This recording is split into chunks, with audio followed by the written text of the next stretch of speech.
My name is Emma. I'm from London, and for 6 years, I was in a relationship I gave everything to. My time, my heart, my soul. He was my world, but somewhere along the way, I forgot I had my own. It's funny, isn't it? How the same person who once made you laugh until your stomach hurt can become the reason you cry yourself to sleep at night. He used to be my favorite person, my home, my peace, my everything. But somewhere between I love you and I'm sorry again we lost ourselves, and I can't even tell when it started to hurt more than it healed. The beginning, when love felt like magic. He walked into my life with that cheeky grin and the kind of charm that could melt anyone's heart. The first time he said, "You all right, love?" my heart skipped a beat. He'd text me every morning, call me my girl, and tell me I made his world brighter. We'd have silly little arguments about who made the better tea or which Netflix series to binge. He'd make me laugh with his ridiculous impressions and pull me close just to kiss the top of my head. And I thought, this is it. This is the kind of love everyone dreams about. I didn't know back then that sometimes love burns too bright and leaves you in ashes. The cracks in forever, it started small. Fewer calls, colder hugs, sharper words. He'd snap, I'd cry. He'd say, "Stop being dramatic," and I'd apologize, even when I had no idea what I'd done wrong. Every time we argued, he'd go quiet for hours and I'd sit staring at my phone, waiting for it to light up. When it finally did, it was always the same. "I didn't mean it, babe.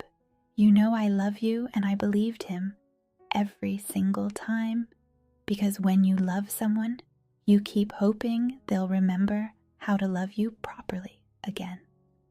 The night everything fell apart, it was raining, properly raining, the kind of British rain that soaks through your clothes no matter how fast you run. We argued again. I don't even remember what about. Something silly, something pointless, but the words were cruel this time. He stormed out, slamming the door so hard it rattled the windows. I sat there on the carpet, shaking, crying, whispering to myself, "He'll come back. He always comes back," and he did. Hours later, wet, tired, smelling of cigarettes and regret, he said, "I'm sorry, baby. You know I can't lose you," but when he hugged me, it didn't feel safe anymore. It felt heavy. It felt like goodbye. The decision that night, I didn't sleep. I just stared at the ceiling, feeling the storm rage outside and inside me. By dawn, I wrote him a letter. My hands trembled as I wrote, tears falling onto the page. "I love you, but I can't keep setting myself on fire to keep you warm. Love shouldn't make me feel this small. I've tried to fix us, but maybe what's broken isn't meant to be repaired." When I finished, I folded it neatly and left it on the table beside his keys. For the first time in months, my heart felt steady. The goodbye. He woke up just as I was packing the last of my things. His eyes widened. "Where are you going?" "Home," I said softly. He frowned. "You are home." I shook my head. "Not anymore.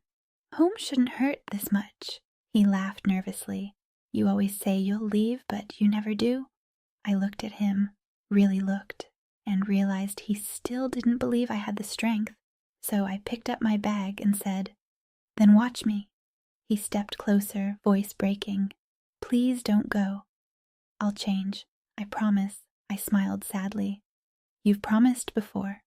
Then I kissed his forehead one last time and whispered, "Goodbye." When I walked out the door, the rain stopped. Funny, isn't it? The world always goes quiet after a storm. The silence that followed, the days after were brutal. The silence was deafening.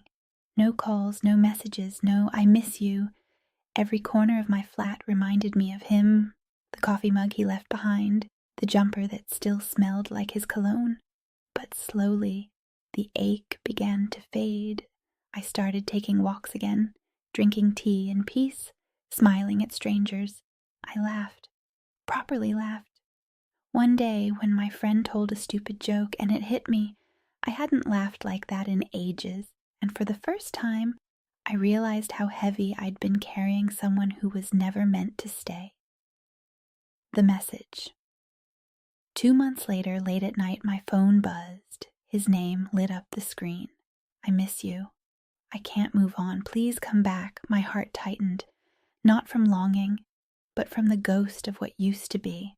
I typed slowly, I hope you find peace, but I finally found mine, and I pressed send. I cried after that. Not because I wanted him back, but because I finally knew I never would. The healing. It's been a year now.